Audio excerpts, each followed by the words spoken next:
Chapter 2. I assure you, my lord, that no such displays of arrogance would be permitted in the palaces of the Emperor. Such a boor would be summarily executed, especially one who lacked a suitable patron. The merman tried to sound sympathetic and outraged, but it was hard to feel much empathy for the fool who sat in front of him. The master of the games came to the fete in high dudgeon, and he had released a spew of bile detailing the attack of his honor and dignity. Ambassador Loquatus thought such a pig had no dignity, moreover. A man of true power either acted or waited to act. The pointless railing grated on the ambassador's nerves. The merman might be mistaken for human with the exception of his coloring and small horns that lay half hidden by his hair. Of course, under the sea, his ancestry was much more obvious. At a mental command, his legs transmuted to a great fish's tail. The long couches he favored recalled the decadence of lost civilizations, but also allowed him to recline when transformed. Long gilded nail extensions flashed in the subdued light as he spoke and gestured. I assure you, Loquatus, that your sympathy and hospitality at the end of the difficult day will not be forgotten. The Cabal official almost gushed as he relaxed and turned to consider the temporary court that the ambassador had established. The merman offered only a nod before looking back upon the revel. The embassy to the Cabal had procured a house that butted up against the bluffs surrounding the city. A huge cavern had been dug out and expanded. In the middle of the excavation, a huge pool was filled with saltwater and sea plants carefully transplanted. The ambassador could feel the waves of energy that moved through the water, warming it and sending gouts of mist into the air. The life in the pool relied on constant infusions of power from the ambassador's mages to live, and even flourish. Brilliant coral and anemones lay in the waist-deep water, their color and motion suggesting beds of flowers. The soporific compounds they released acted as invisible poisons to the minds of those not rendered immune, yet the revelers in the pool showed no signs of ill health. The large lagoon was full. Competitors moved in the water, dangerous but temporarily safe to all. Like carnivores after a full meal, they appeared logy. One fighter saluted his host as Loquatus' gazes swept over. Burly and covered with scars, he waved a prosthetic arm in greeting. The metal arm ended in serrated pincers that rasped together softly as the athlete picked another goblet up from the circling waiters. His companion for the evening only cooed appreciatively as the arm gathered her in. For the amount of money the ambassador paid for the escorts, he expected nothing less. The mechanical limb of the fighter was nothing unusual. Loquatus could see many other examples of grafted limbs and skin. Pit fighting was dangerous, and those lucky and powerful enough to survive often left the floor of the arena with less than they entered. Mechanical parts salvaged from ancient war machines were used along with limbs and hide from exotic beasts and fallen warriors. A few sponsored Cabal fighters circulated as well. Loquatus curbed his pout of distaste. Many of the local champions sported limbs from zombies and the dead. Rotting stench was almost completely covered by the perfumes filling the air. Nothing could curb the disgust many of the guests showed. The Cabal fighters relied on a steady supply of shattered bodies and dismembered fighters to supply them with new parts as the new ones they reclaimed eventually failed. The pit frog, Turg, lurked in the shadows, crouched behind a miniature reef with only his bulbous eyes showing above the water. The ambassador's champion had stuffed himself to the point of immobility. Loquatus cursed his personal failure to curb this creature's insane appetite. It was so easy to be lost in Turg's simple pleasures of the flesh. The official noticed Loquatus' lack of attention and cleared his throat loudly. The merman's manners and style automatically equated him with the nobility in the eyes of his guests. His background, in fact, was not distinguished, and the human good looks were a strike against him in the Mer Kingdom. The Emperor and the Empress resembled the octopuses of the house flag. Their malleable bodies and 8 limbs were the standard for the court. And he was far from the current definition of beauty. He was banished to the land like a malformed child hidden from sight. He felt the injustice of his exile, and contempt for the landlocked with which he must interact. Loquatus appeared a small fish that swam past. His long finger extensions were often filled with poison at the undersea court, and it amused him to use such deadly devices for harpooning snacks. A small blood slick lightened his mood, and he regarded the boar next to him. How terrible, you say, Loquatus drawled. The barbarian destroyed the wall of the vault. He had of course already received a full report from his spies. Kamal's casual display hinted that another powerful champion had entered the contest. Perhaps new alliances were in order. I am terribly sorry, but I do see Caster Fulla over there in the corner alone, interrupted the official, who had continued to drone on like an inconsequential insect. I would be a poor host indeed if I did not look after all my guests. Why don't you join me in extended greetings? No, no, the official said hurriedly, rising and moving away quickly enough to leave a wake of disturbed water. I have things that must be done, he tossed over his shoulder. Laquatus was not surprised at this swift withdrawal. He transformed back into his legged form, his fins absorbed back into his body, and his tail splitting to form the limbs he must use away from the sea. Small fish swirled away from his submerged limbs as scale and destroyed flesh temporarily fouled the water. He rose with initial care and waded across the pool. Turg rose from concealment in response to a mental command and moved toward the ambassador's back. Dealing with dementia casters was often dangerous. Their grip on the reality could become quite tenuous as they grew more powerful. Caster Fulla was very powerful indeed. Hello, my dear, the ambassador exclaimed. I am so glad that you accepted my invitation. The caster turned and waited for her eyes to focus back on the present. Caster Fulla, braids, appeared to be a weathered 30 years. Her dark skin and clothing seemed in perpetual shadow. Laquatus felt a faint increase in tension as she looked on him fully. Her right arm brushed the short sword at her side before extending toward the ambassador. Kissing a woman's hand was a ridiculous piece of theater most of the time, and it was particularly ridiculous now. Fulla's right arm was misshapen with scars and chunks of missing flesh. Leather and iron bracing showed conspicuously as he lowered his head to the misshapen claw that she must call a hand. He brushed his lips against the tainted flesh and slowly straightened. For her profession, Foley was really quite comely. Dementia casters, like many mages, called forth monsters to fight for them and serve their purposes. But even the dark magic of the Cabal brethren was twisted in bizarre ways. The trances that dementia casters fell into seemed to open the dark recesses of the mind, bringing forth hideous monsters. Many only existed in insane dreams before the power called them. Some used drugs to alter their thoughts and perceptions to bring forth ever greater horrors until they lost what remained of their sanity. Then, instead of using drugs to free their minds, they engaged in a pharmacological war to retain some connection to reality. Laquatus hoped that such a fragile grip on existence would offer a handhold he needed to twist her into his service. It was something to do, Fulla said in a dead tone. The beads woven into her hair clinked together softly as she moved.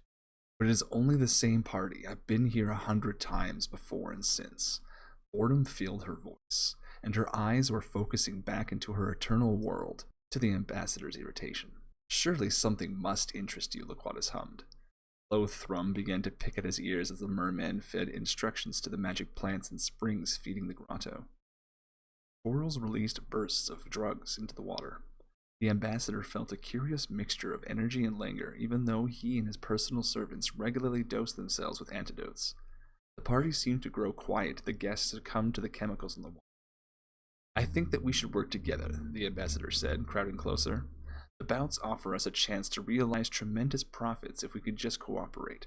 The merman put his hand on her maimed arm, controlling his expressions at the touch of the gnarled flesh. I hope we might become something more than partners. Laquatus breathed more heavily as he tried to suggest seduction. He had less than no interest in the woman above the sea, but he had set this hook before. Fulla showed only irritation and broke his grip easily. You're boring, she said flatly. Everything is boring now. I'm going back to the caster's quarter. At least it's never boring. Fulla started wading towards the steps, leading into the pool. She moved surely and with a purpose, showing no sign of being affected by the water. Laquatus realized that, as a dementia caster, she dealt with the shifting reality often. Caster's quarter that she was headed for was notorious for the monsters and dark passions that gripped its inhabitants. Fulla's being was far too vicious a battlefield for the gentle persuasion of the grotto's waters. Turg, feeling his master's irritation, cut through the partygoers to grab Fulla's arm. Braids swung around, curling inside the pit frog's arm and breaking his grip. Her sword was in her hand, and Laquatus felt a burst of pain as her blade slapped along the frog's side. The ambassador could feel the bestial rage of his champion surging to dramatic levels, and he tried to force the beast to calm. Laquatus and the frog were tied together on many levels, feeding off each other's emotions. The frog supplied a dramatic amount of muscle the ambassador could use to cow his enemies, while the merman supplied the intelligence and drive to make Turg more than a savage animal. The pain and snub eroded his control, and Turg acted to hold the caster. "At last," Fulla exulted, "something interesting in this sewer." Laquatus paused in his attempts to restrain his champion. A sewer! He was sick of the insults from these land-bound simpletons. Turg attacked as the ambassador's peak weakened his hold. The frog skin grew mottled as the amphibian forced more foulness into the water. Turg leaped to the side, plowing into a crowd and sending a spray across the pool. The ambassador could feel the fresh chemical assault against his senses. Colors seemed to strobe as the mind-altering chemicals fought his will for control of his vision. Fulla's eyes seemed to gleam as she went into a trance. The screams of the other guests began to waver, as well as Turg's indirect attack merged with the suggestive chemicals of the pool.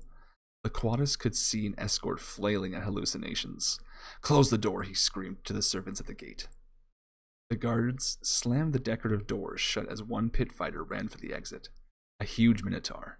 It lowered its head and charged. The expensive facade cracked over the armor beneath as the giant humanoid went down. Blood flowing from its nose and ears, other guests began to stumble out of the pool. Turg erupted from the water beside Fulla.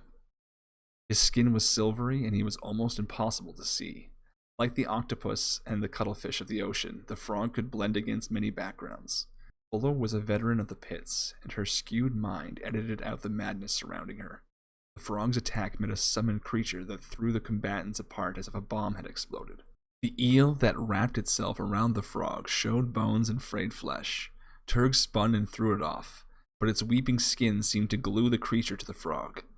The amphibian's wild gyrations threw gobs of rotting meat across the chamber, which rained down on the guests and struggling servants. The ambassador could see black jacks plied freely by his mercenaries as they struggled to contain the growing riot. Only their fight with imaginary demons prevented a total bloodbath as pit fighters went down under the swinging sacks of lead shot. Laquatus felt Turg's pain as the eel struck again and again, pumping venom into the humanoid's frame. The frog tore off portions of its own hide, but hurled the writhing eel away into a group of musicians the ambassador had hired for the evening. "Enough!" Laquatus snarled.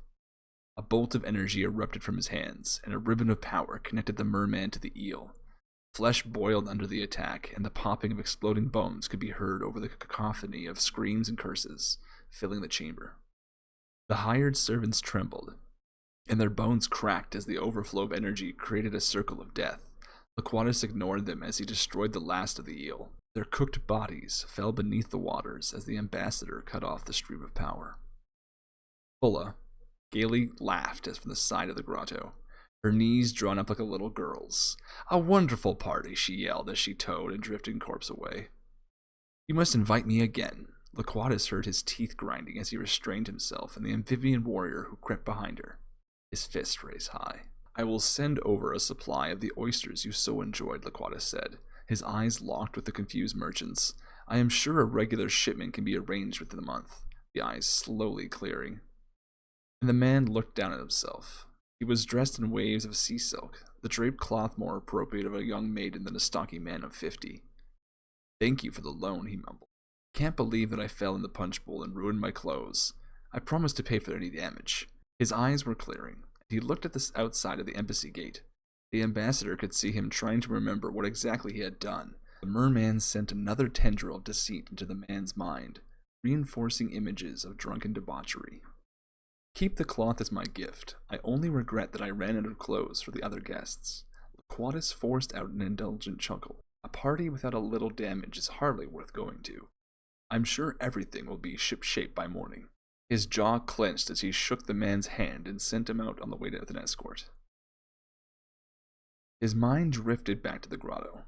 Decomposing eel had killed off the coral and filled the cavern with an indescribably foul odor. The dead were packed into several barrels, which must be disposed of immediately.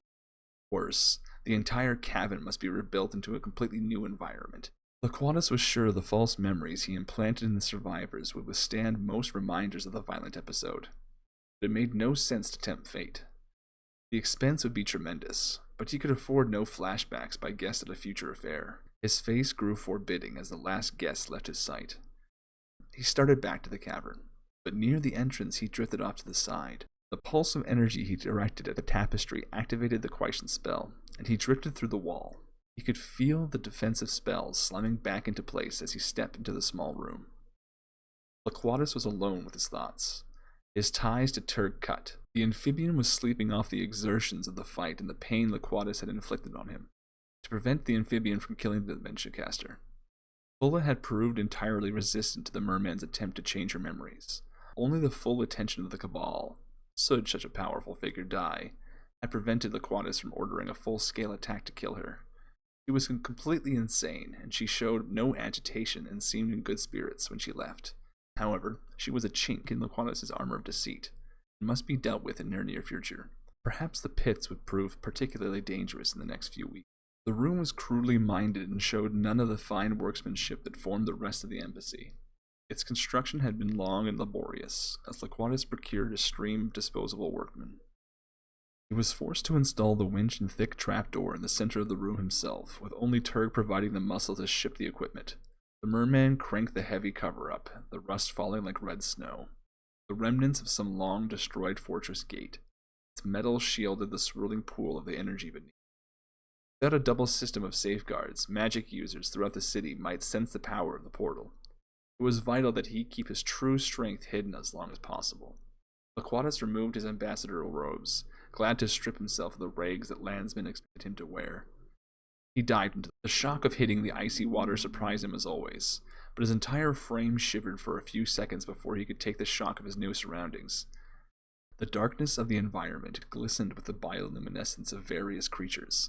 Many of them came from the depths of the ocean that had been transformed in the deep-water caves underlying much of the continent. The shimmering pool of light that he had dived into was replicated as a glowing vertical portal. Magic bridged a gap of nearly 1,000 feet. Here, unknown to the city above, an army gathered to sally forth in the name of the Empire. Laquatus floated blissfully for a moment, relishing the fact that only the Emperor carried more rank than the ambassador in these caves. Above, he played the exiled noble. Here, he was the state. "My lord," a quiet voice seemed to whisper behind him, tones swirling through the water. "You were not expected for some time." Laquatus turned into the water, careful to show no surprise. A small humanoid moved from the darkness from an overhang. Long whiskers twitched, searching the waters for scent and movement. Its body was small and its limbs spindly. For a moment, it appeared harmless as it moved through the light. Then the ambassador saw again the cruel claws on its hands and feet. The sheer size always startled him, but it was the head that was always the most disquieting. Huge and stuffed with glassy spear-like teeth, the mouth beckoned his gaze. There in the center danced a tongue, endlessly undulating and shifting color. Blank eyes without pupils looked blindly at him as the creature swam closer. Laquatus tore his eyes away and looked to the side. Tresias and his people were common in the underwater caves and formed a substantial portion of the ambassador's guard. Captain Satis was a loyal officer, perfect for command of the subterranean force, but his appearance was a constant source of revulsion for those who swam the sunlit seas. "Events on the surface may require action sooner than anticipated," the ambassador answered. "We will need more soldiers stationed for assault on command." Tresias's tongue shifted faster, that there were no other sign of agitation. "My people are slow to trust and slower to travel. We need soldiers from the Empire," Satis signaled to an aide. The warrior who swam over resembled a giant octopus caught in the process of becoming a man. The tentacles in its great bag of a head floated and moved freely in the water, but signs of an underlying structure of bone and horn peeked through. "You will carry the ambassador's words to the Emperor." The soldier left in a jet of water, his body sliding through the narrow crevice in the side of a cave. The ambassador had hoped that more cephalids and other soft-bodied troops would be available. With malleable bodies, they could move easily through the caves and take the shortest routes. The advantages of having such a heritage and its beauty made him jealous of watching the trailing tentacles disappear. That the Emperor should be blessed with such a form, while the ambassador should look so human. How have the tunneling crews fared? He asked Sadis, focusing on the unsightly captain to occupy his thoughts. The engineers of the Empire were continually opening new routes to natural caves that underlay the entire continent. Connecting the largest underground rivers would allow for the rapid movement of large bodies of troops and the giant warriors from the open seas. But the secret ways were twisted and full of dead ends. The mapping and connection of suitable caverns was a meticulous and slow process. Weeks before the way clears, Sadis said, drifting back into the wall. However, 2 more mages have mastered the door spell. The Tiresias moved suddenly, his whiskers whipping as he struck at a blind crayfish swimming out from a small crevice. When more soldiers arrive, we can open enough portals to flood the city with troops, he whispered and devoured the tender morsel alive.